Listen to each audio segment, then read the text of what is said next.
नमस्कार, मैं Sukhbir Babbu inside Jharkhand news में आपका स्वागत करती हूं। चलते हैं खबरों की ओर।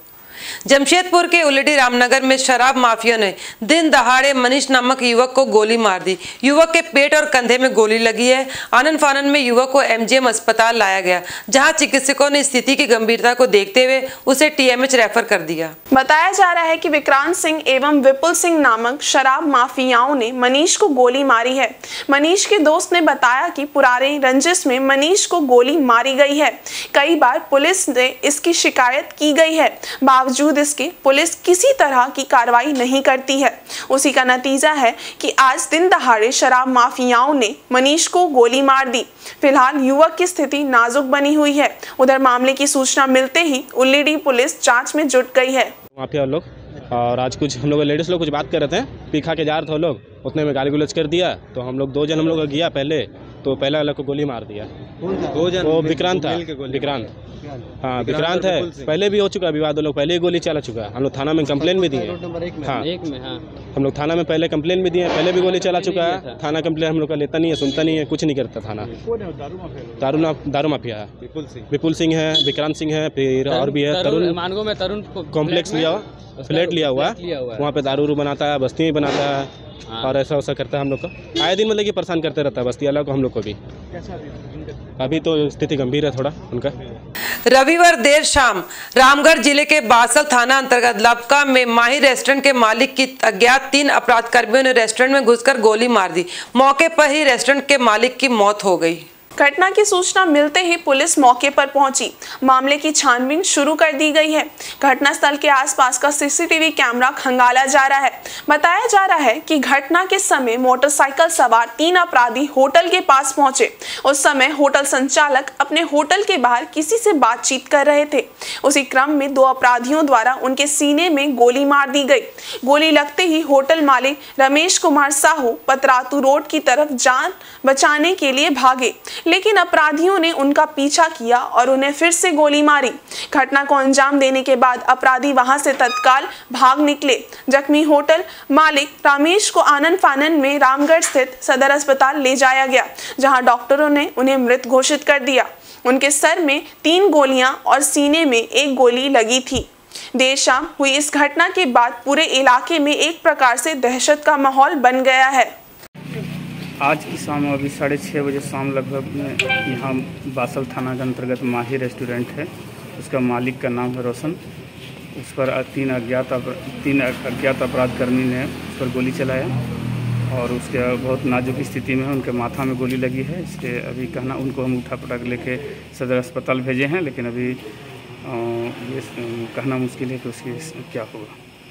और ये जो घटना किया है ये अभी हम लोग पड़ताल में जुड़े हुए हैं कि गिरोह का घटना है या अन्य कोई पर्सनल दुश्मनी है। इसके संबंध में अभी हम लोग छानबीन कर रहे हैं और इसका करके बताएंगे। सरायकेला जिले के आदित्यपुर थाना अंतर्गत गमरिया लाल बिल्डिंग चौक के पास अपराधियों ने पुलिस को खुली चुनौती देते हुए रविवार को दिन दहाड़े ईश्वरलाल ज्वेलरी दुकान से लाखों के जेवरात लूटे और फरार हो गए। सुबह तकरीबन 11 बजे ग्राहक के भेष में आए 3 अपराधियों में 2 दुकान में प्रवेश किए, जबकि एक अपराधी बाहर दुकान की रेकी कर रहा था। दुकान में घुसे अपराधियों ने दुकानदार से मंगलसूत्र दिखाने को कहा। दुकानदार मंगलसूत्र दिखाने में व्यस्त हुआ। इसी बीच मौके का फायदा उठाते हुए पिस्तौल का भय दिखाकर दोनों अपराधियों ने दुकानदार को बस में कर लिया। उसके बाद लाखों रुपए मूल्य के आभूषण लूटकर फरार हो गए। भागने के दौरान बदमाशों ने दुकान का शटर भी बाहर से बंद कर दिया। ग्राहक बनकर आए अपराधियों ने कुछ सामान दुकान के काउंटर पर ही छोड़ दिए हैं, जिसमें प्रसाद आदि रखा है। घटना की जानकारी मिलने के बाद सरायकेला एसपी डॉक्टर विमल कुमार दल बल के साथ मौके पर पहुंचे और जांच प्रारंभ कर दी। एसपी ने आदित्यपुर थाना को निर्देश दिया है कि घटना की तहकीकात करते हुए जल्द मामले का खुलासा करें। आभूषण दुकान में लूटपाट की घटना को अंजाम देने वाले बेखौफ अपराधियों ने जमकर तांडव मचाया। पिस्तौल का भय दिखाकर पहले सभी आभूषण लूट लिए, बाद में दुकान में लगे सीसीटीवी कैमरे को क्षतिग्रस्त करते हुए डीवीआर भी अपने साथ ले गए। इतना ही नहीं, इन अपराधियों ने दुकानदार और कर्मचारियों के मोबाइल फोन तक तोड़ डाले, ताकि घटना की जानकारी किसी को फौरन ना दी जा सके। ये ज्वेलरी शॉप है और ये जो सूचना मिली है कि वो 3 लोग जो है वो आए थे दोनों डायरेक्शन से उसको 392 कहते हैं सेक्शन के हिसाब से, वो उनके द्वारा जो है ज्वेलरी यहाँ से छीन करके भागा गया है। इस पर जो भी चीज़ें हैं, जो भी है, अभी हम जो CCTVs है और जो भी इस क्षेत्र में जो हमारे लिए हमारा कारगर चीज़ है, तो जो कुछ चीज़ें आपको बताना जो है वो संभव नहीं है। उन सब चीज़ों में हम काम कर रहे हैं, बहुत जल्दी इसका डिटेक्शन। सर कितने की लूट हुई है?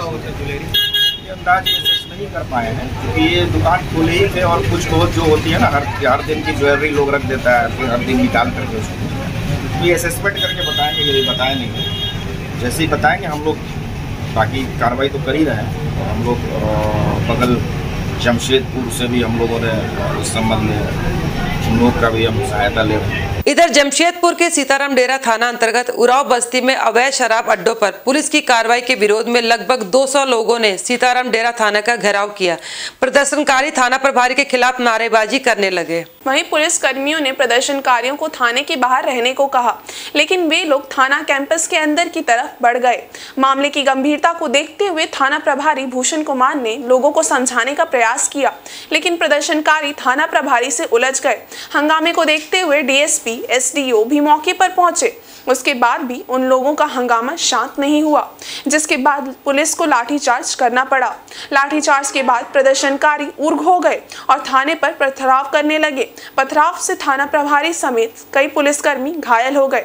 घायलों को इलाज के लिए MGM अस्पताल भेजा गया, जहां उनकी चिकित्सा चल रही है। क्या पता चल पाया? देखिए, जैसा कि आप जानते हैं कि सीताराम उराव बस्ती में अवैध शराब के धंधा के कारोबारियों पर अभियान चलाया जा रहा है। प्रतिदिन सीताराम डेरा थाना प्रभारी के द्वारा लगातार छापेमारी की जा रही है। हर दिन की भांति आज भी संध्या में इनके द्वारा दिनकर कश्यप के एवं अन्य के छापेमारी किया गया था। वहाँ पर शराब भी पाए गए थे, शराब पिलाते हुए पाए गए थे और वहाँ से मना किया गया था कि मतलब शराब नहीं पिलाना है। और शराब के जो अवैध धंधा के जो अभियान चल रहा है, उसी का विरोध करते हुए दिनकर कश्यप जो है करीब 100-200 महिलाएं पुरुष लेकर के थाने पर चढ़ गया, नारेबाजी करने लगा। तो गाड़ियां को उलट पलट तोड़ फोड़ करने लगा, पत्थरबाजी वगैरह करने लगा। इसी बीच में जब थाना को सूचना मिला तो पुलिस लाइन से फोर्स वगैरह बुला कर वाटर बना करके वो थाना से मतलब उन लोग को मैंने किसी तरह का कोई अनहोनी घटना नहीं कर रहे, इसलिए उन लोगों को बात किया। सरायकेला के विजय गांव निवासी सहदेव महतो की हत्या उसकी पत्नी ने ही अपनी प्रेमी के साथ मिलकर करवाई थी। हत्या के लिए 30,000 रुपए की सुपारी दी गई थी। पुलिस ने अनुसंधान के बाद मामले का खुलासा किया है। मामलों के उद्भेदन के बाद पुलिस ने मृतक की पत्नी सुलेखा महतो एवं प्रेमी जयसेन कुम्भकार को गिरफ्तार कर जेल भेज दिया है। मामले के अन्य 2 आरोपी अशोक लायक एवं मेघनाथ कुम्भकार की पुलिस तलाश कर रही है। बताते चले कि बीते 21 जून की रात सरायकेला थाना अंतर्गत झानपरगुड़ा एवं टेंटोपोसी गांव के बीच रास्ते में सहदेव महतो की गोली मारकर हत्या कर दी गई थी। दूसरे दिन पुलिस ने सहदेव महतो का शव बरामद कर उसे पोस्टमार्टम के लिए भेज दिया और मामले की छानबीन शुरू कर दी। थाना प्रभारी नीतीश कुमार ने प्रेस कॉन्फ्रेंस में बताया कि पुलिसिया जांच के दौरान में मृतक सहदेव महतो की पत्नी सुलेखा महतो को हिरासत में लेकर पूछताछ की गई तो पूरे मामला का खुलासा हुआ। उन्होंने बताया कि सहदेव महतो की हत्या की साजिश पत्नी सुलेखा महतो ने अपने प्रेमी जयसेन कुम्भकार के साथ मिलकर रची। हत्या की सुपारी 30,000 रुपए अशोक लायक को दी गई थी। हत्या कराने में मेघनाथ कुम्भकार ने भी सहयोग किया। थाना प्रभारी ने बताया कि सुलेखा महतो का नाजायज संबंध बिरबांस के जयसेन कुम्भकार के साथ था। दोनों मिलकर बीच के कांटे सहदेव को रास्ते से हटाना चाह रहे थे, इसीलिए 30,000 रुपए में हत्या की सुपारी अशोक लायक को दी गई थी।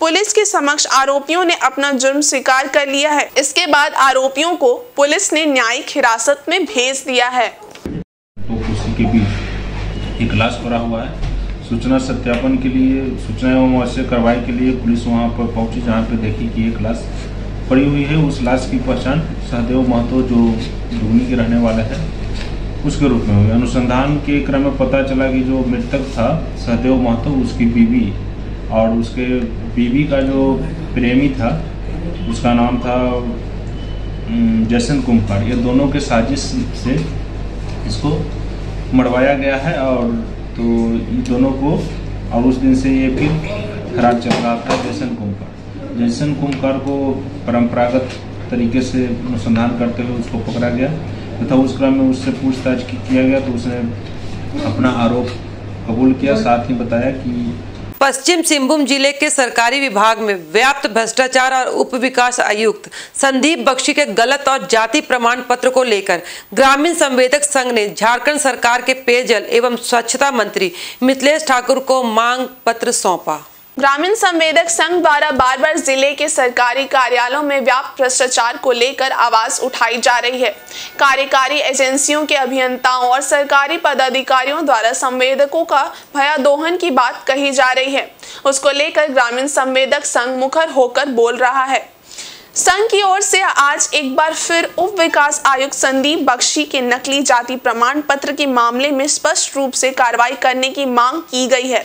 उप विकास आयुक्त के जाति प्रमाण पत्र को लेकर पिछले 2 सालों से राजनीतिक दलों और सामाजिक संगठनों ने आवाज उठाई है। मुख्यमंत्री और राज्यपाल को भी इस तथ्य से अवगत कराया है। इसके बावजूद उप विकास आयुक्त के जाति प्रमाण पत्र को लेकर सरकार की ओर से कोई कदम नहीं उठाया गया है। ग्रामीण संवेदक संघ के अध्यक्ष सुनील सिरका ने जिले में व्याप्त भ्रष्टाचार के लिए सीधे तौर पर उप विकास आयुक्त को जिम्मेदार ठहराया है। उन्होंने कहा कि जब से उप विकास आयुक्त इस जिले में आए हैं, भ्रष्टाचार अपने चरम पर है। उन्होंने कहा कि उप विकास आयुक्त की जाति का जो मामला कास्ट स्क्रूटनी कमेटी के पास लंबित है, उसमें तत्काल कार्रवाई की मांग की गई है। आज पश्चिमी सिंहभूम में जो हमारे संवेदकों के साथ जो जिस तरह से शोषण हो रहे हैं, इस मामले को लेकर आज माननीय मंत्री जी से हम लोग मिले और अपनी बातों को रखे। विगत बार जो जिस तरह से भ्रष्टाचारियों पर कार्रवाई हुई है, ये सबसे अवगत कराए और भ्रष्टाचार विगत 2 सालों से, जब से जो वर्तमान डीडीसी आए हुए हैं, तब से इन लोग का जो सबसे ज़्यादा मनोबल बढ़ा है। और इस मामले को लेकर के माननीय मंत्री जी से हम लोग बताए और माननीय मुख्यमंत्री जी के यहाँ हमारी बातों को पहुँचाए। और इनका जो कास्ट स्क्रूटनी कमेटी में जो इनका मामला जो लंबित है, इस मामले को जो है अविलंब त्वरित कार्रवाई करके जो है ना उसको निष्पादन किया जाए। ग्रामीण संवेदक संघ की मांगों को सुनने के बाद मंत्री मिथिलेश कुमार ठाकुर ने उन्हें आश्वस्त किया कि उनकी बातों से मुख्यमंत्री को अवगत कराया जाएगा। उन्होंने कहा कि संवेदकों के हित के लिए भी सरकार ने कई प्रावधान बनाए हैं। प्राथमिकता के आधार पर स्थानीय संवेदकों को कार्य आवंटित करने का निर्देश दिया गया है। उन्होंने कहा कि संघ द्वारा जो भी समस्याएं रखी गई हैं, उसके बारे में मुख्यमंत्री को भी अवगत कराया जाएगा। पश्चिमी सिंहभूम जिला संवेदक संघ के लोग हमारे यहाँ के इनके पदाधिकारी सभी आकर अपनी समस्याओं से अवगत कराने का काम किया है, जो इनकी समस्याएं हैं। और हमारी सरकार माननीय हेमंत सोरेन जी के नेतृत्व में चल रही है, वो पूरी तरह से झारखंडी युवाओं को, यहाँ के आदिवासियों, यहाँ के मूलवासियों को अपने पाँव पर खड़ा करने के लिए और उन्हें रोजगार देने के लिए पूरी तरह से दृढ़ संकल्पित है। और ये संवेदक संघ के लोग अभी पहुँचे अपनी बातों को लेकर। संवेदकों के लिए भी सरकार ने बहुत सारे योजनाएं, बहुत सारे ऐसे प्रावधान लागू किए हैं जिससे स्थानीय संवेदकों को उसका लाभ मिलेगा। स्थानीय लोगों को प्राथमिकता के आधार पर कार्य आवंटित करने का निर्देश सरकार की ओर से दिया गया है। इनकी छोटी मोटी समस्याएं हैं, उनसे उन्होंने अवगत कराया है और मैंने इन्हें आश्वस्त किया है कि आप निर्भीक होकर आप काम करें और जो प्रावधान है, प्रावधान के तहत आप काम करें और आपकी भावनाओं से मैं माननीय मुख्यमंत्री को और विभाग के मंत्री को मैं अवगत कराने का काम करूँ। रसोइया का पिछले 7 माह का बकाया मानदेय का जल्द से जल्द भुगतान करने, सरकारी दर पर मजदूरी देने की मांग को लेकर रविवार को चक्रधरपुर प्रखंड के 224, सोनुआ प्रखंड के 222 व बंदगांव प्रखंड के 175 विद्यालयों में कार्यरत सैकड़ों रसोइयों ने रसोइया संघ योजिका संघ के बैनर तले प्रखंड कार्यालय चक्रधरपुर में बैठक की। इस बैठक की अध्यक्षता पिंकी मोदी ने की। बैठक में पूर्व विधायक शशि भूषण सामंत मुख्य रूप से मौजूद थे। बैठक में उपस्थित रसोइयों ने कहा कि समय पर मानदेय नहीं मिलने के कारण हमारे समक्ष भूखमरी की स्थिति उत्पन्न हो गई है। उन्होंने कहा कि रसोइयों को यथाशीघ्र मानदेय भुगतान नहीं किया गया तो आने वाले दिनों में अनिश्चितकालीन हड़ताल किया जाएगा। उन्होंने कहा कि रसोइयों को प्रत्येक दिन मानदेय के एवज में मात्र 64 रुपए मिलता है। इतनी कम राशि में जीवन यापन करना काफी कठिन है। सरकार हमें भी उचित मानदेय दे। रसोइयों ने कहा कि हम एलपीजी गैस में भोजन पकाते हैं, लेकिन हमारा इंश्योरेंस नहीं है। सभी रसोइयों का इंश्योरेंस भी किया जाए। उन्होंने कहा कि जितने भी विद्यालयों में गैस के अलावा लकड़ी में भोजन पकाया जा रहा है, उन विद्यालयों को चिन्हित कर यथाशीघ्र एलपीजी गैस उपलब्ध कराई जाए। उन्होंने कहा कि आगामी बुधवार को प्रखंड शिक्षा प्रसार पदाधिकारी मुलाकात कर समस्या के समाधान को लेकर एक मांग पत्र सौंपी जाएगी। सही टाइम से भी नहीं मिलता है और हिसाब भी नहीं मिलता है। हम लोग खाली काम कर लेते हैं, सरकार हम लोग से काम ले रही है ना। कोई भी पदाधिकारी को हम लोग पूछते हैं कितना महीना का बाकी है, ना उन लोग बताते हैं, ना हम लोग को, यानी कि खाली काम लिया जा रहा है हम लोग के। तो अभी कितना महीना का बाकी है? अभी तो ऐसे हिसाब से 5-6 महीना का बाकी है। आज आप लोग क्या उसमें भी उन लोग बोल रहे हैं कि तुम लोग ऐसे ही पेपरबाजी कर रही है, तो आप लोग के पास में कोई प्रमाण नहीं है। तो इतना हम लोग पढ़े लिखे नहीं है कि उन लोग को हम लोग प्रमाण दे सके। उन लोग हम लोग को काम करवाता है तो उसका मतलब उनको पता रहना चाहिए कि हम रसोइयों को कितना दिन से पेमेंट नहीं दिए हैं। दिया है 1 महीना का दिया है ना, 1 महीना का दिया है तो उसमें हम लोग झूठ क्यों बोले? 1 महीना का मिला है। तो हम लोग बीओ से जो बात किया, हम लोग 1 सप्ताह उसका बात मान रखते हैं, बात का मान रखते हैं। 1 सप्ताह तक देखते हैं, उसके बाद आगे धरना देना ही पड़ेगा, हड़ताल करना पड़ेगा। 1 हफ्ता तक टाइम दे रहे हैं। बीओ का भी बात रख रहे हैं, वो आगे जो होगा उस अब बीओ समझेंगे। रसोइयों की गंभीर समस्या को सुनने के पश्चात पूर्व विधायक शशि भूषण सामंत ने कहा कि झारखंड सरकार रसोइयों के साथ अन्याय कर रही है, साथ ही साथ शोषण भी हो रहा है। मात्र 64 रुपए प्रतिदिन मानदेय दिए जाती है, जो रसोइयों के प्रति न्याय संगत नहीं है। उन्होंने कहा कि यथाशीघ्र 7 माह का बकाये मानदेय का भुगतान किया जाए। रसोइयों को न्यूनतम मजदूरी 346 रुपए दी जाए। पूर्व विधायक सामंत ने कहा कि रसोइयों की समस्याओं का समाधान नहीं होता है तो उनके साथ मिलकर उग्र आंदोलन किया जाएगा, जिसकी जिम्मेदारी सरकार की होगी। तो ये चीज हमारा सबसे गलत हो रहा है। सरकार अगर आज जेएमएम सरकार है, हेमंत सोरेन सरकार है, आदिवासी सरकार है, आज अगर इनके लिए नहीं सोचेगा तो किसके लिए सोचेगा? ऊपर से मनोहरपुर विधानसभा क्षेत्र के मंत्री भी है। हाँ, मनोहरपुर विधानसभा का मंत्री भी है। और आज इसके तरह से वहाँ का लोगों को आज पेमेंट एक महिला होने का नाते महिला का दर्द भी समझना चाहिए। महिला होने के नाते आपको समझना चाहिए, पेमेंट करवा देना चाहिए। देखिए, ये बड़ा दुखद बात है। झारखंड अलग होने के बाद हम लोग के साथ में बहुत अन्याय और शोषण हो रहा है। यहाँ का अलग होने के बाद भी अलग होने के बाद ज्यादा शोषण हो रहा है। उससे पहले ऐसा नहीं होता था। उससे पहले भी मैंने सरकार थी भाजपा तरह के, जो यहाँ का रघुवर दास इस राज्य के मुख्यमंत्री, उसमें जैसे बोला कोई किसी का शिकायत नहीं आया कि हम लोग को 1 महीना का पैसा पेमेंट नहीं मिला। लेकिन मुख्यमंत्री ऐसा होना चाहिए, किस राज्य में अगर आपका राज्य में अगर आज आपका बेटी बहन माँ को अगर पेमेंट अगर रुक रहा है और उन लोग को पेमेंट नहीं हो तो कितने दुखद बात है। सरकार का ना बदनाम हो रहा है। तुम एक कुर्सी में बैठे हो, तुमको वोट दे करके बना दिया है कि यहाँ के राज्य के लोगों को पेमेंट करने के लिए। आप क्या कर रहे हैं अभी? यही इसका बहुत बड़ा गलतियाँ हैं।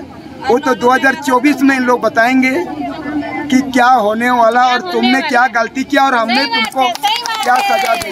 झारखंड फुटबॉल एसोसिएशन AGM कार्यकारिणी की बैठक एसोसिएशन के अध्यक्ष और झारखंड सरकार के मंत्री मिथिलेश कुमार ठाकुर की अध्यक्षता में चाईबासा में संपन्न हुई। ग्रामीण संवेदक संघ द्वारा बार-बार जिले के सरकारी कार्यालयों में व्यापक भ्रष्टाचार को लेकर आवाज उठाई जा रही है। कार्यकारी एजेंसियों के अभियंताओं और सरकारी पदाधिकारियों द्वारा संवेदकों का भयादोहन की बात कही जा रही है। उसको लेकर ग्रामीण संवेदक संघ मुखर होकर बोल रहा है। संघ की ओर से आज एक बार फिर उप विकास आयुक्त संदीप बख्शी के नकली जाति प्रमाण पत्र के मामले में स्पष्ट रूप से कार्रवाई करने की मांग की गई है।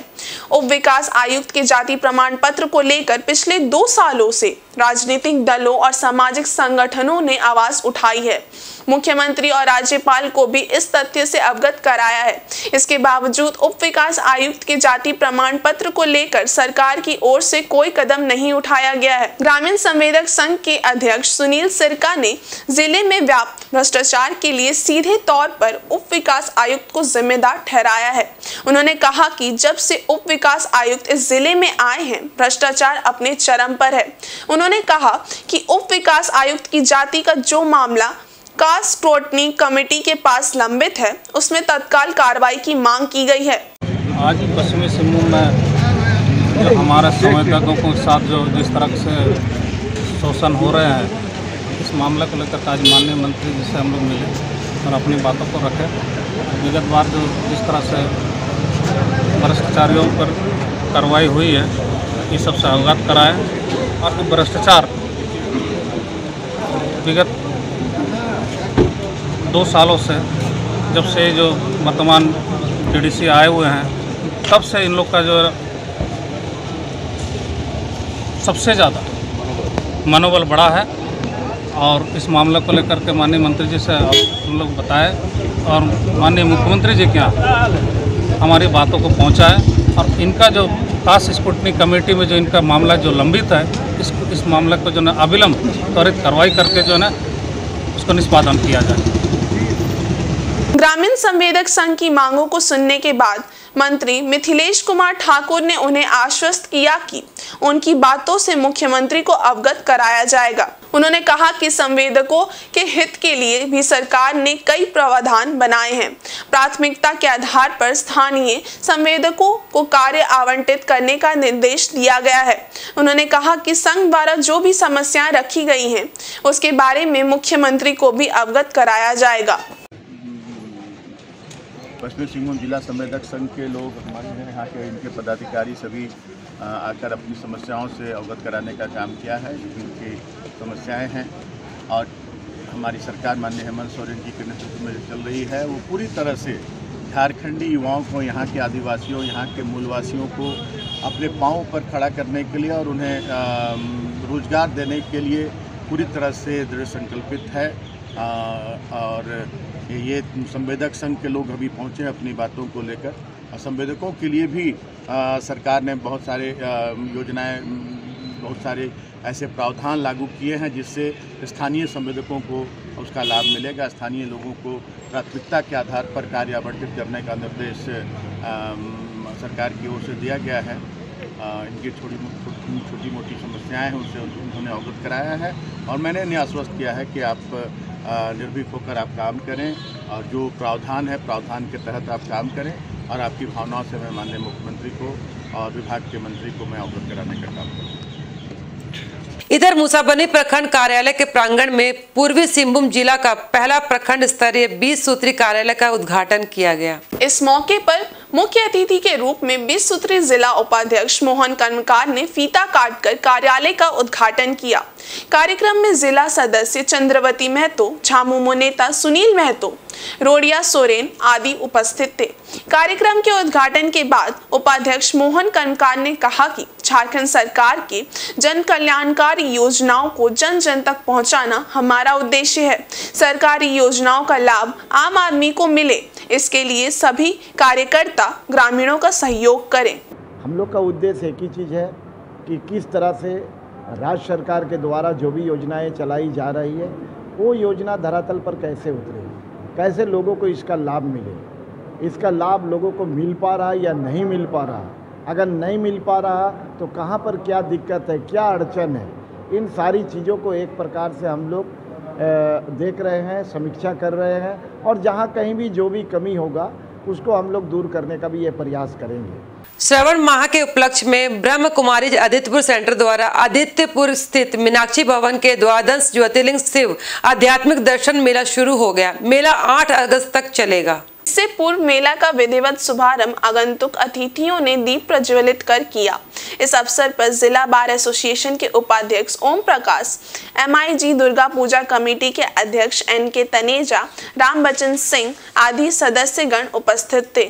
सेंटर की संचालिका सुधा बहन ने बताया कि मेला स्थल से प्रातः 8 बजे से शोभा यात्रा निकाली जाएगी। हर दिन राजयोग व प्रवचन होगा। सुधा बहन ने बताया कि स्थानीय लोग प्रातः 9 बजे से 1 बजे तक और शाम 4 बजे से 9 बजे तक मेला का अवलोकन कर सकते हैं। मेले में प्रतिदिन प्रातः 8 बजे तथा संध्या 6:30 बजे आरती होगी। मेले के दौरान प्रतिदिन दोपहर 3 बजे से लेकर शाम 5 बजे तक योग भी होगा। उन्होंने बताया कि कल प्रातः 8 बजे से मेला में शिवलिंग के दर्शन के साथ साथ हर दिन 3 से 5 बजे तक योग और हेल्थ टिप्स की जानकारी दी जाएगी। ज्योतिर्लिंगम दर्शन मेला में आज हमारे अतिथिगण आप जानते हैं ओम प्रकाश गुप्ता जी थे as a chief guest, Taneja ji थे और साथ में बिजनेस इंडस्ट्री में ना समाज सेवी मीनू अग्रवाल जी हैं, साथ में ममता झा थी और साथ में किसको के ऑफिसर थे टाउन के। आज हम लोग द्वादश ज्योतिर्लिंगम जो लोग अपने जीवन की यात्रा में चाहते हैं हम 12 तीर्थों का करें दर्शन, तब जीवन सक्षम मन सफल हो। तो कहने का तात्पर्य यही है कि एक व्यक्ति अपने जीवन में, बहुत कम व्यक्ति ऐसे मिलता है जो अपने जीवन में द्वादश ज्योतिर्लिंगम दर्शन करते हैं। पश्चिमी सिंहभूम जिला शतरंज संघ की ओर से आयोजित किए जा रहे 5 दिवसीय फीडे रेटिंग चेस चैंपियनशिप में देश के 12 राज्यों से 180 खिलाड़ी हिस्सा ले रहे हैं। प्रतियोगिता का शुभारंभ IAS श्रुति राजलक्ष्मी और चाईबासा सदर के अनुमंडल पदाधिकारी शशिंद्र कुमार बाड़ाइक ने किया। 2019 में भी open for all chess championship का आयोजन किया गया था, जिसमें 108 प्रतिभागियों ने हिस्सा लिया था, लेकिन इस बार प्रतिभागियों की संख्या बढ़ी है। बिहार, झारखंड के अलावा उत्तर प्रदेश, दिल्ली, बंगाल सहित अन्य राज्यों से प्रतिभागी इसमें हिस्सा ले रहे हैं। प्रतियोगिता में हिस्सा ले रहे प्रतिभागियों को संबोधित करते हुए प्रशिक्षु IAS श्रुति राज्यलक्ष्मी ने कहा कि चाईबासा जैसी जगह पर इतनी बड़ी प्रतियोगिता का आयोजन बहुत ही सराहनीय प्रयास है। इस तरह की प्रतियोगिता हर साल होनी चाहिए। उन्होंने कहा कि इस तरह की प्रतियोगिताओं के जरिए प्रतिभागियों को सर्वांगीण विकास का मौका मिलता है। अनुमंडल पदाधिकारी ने कहा कि इस तरह की प्रतियोगिताओं से शतरंज खिलाड़ियों को अपनी रेटिंग बेहतर करने का भी मौका मिलता है। पश्चिमी सिंहभूम के खिलाड़ियों के लिए ये आयोजन एक बेहतरीन मौका है। अब वक्त हो चला है छोटे से ब्रेक का। ब्रेक के बाद और भी खबरें हैं, देखते रहिए इनसाइड झारखंड न्यूज।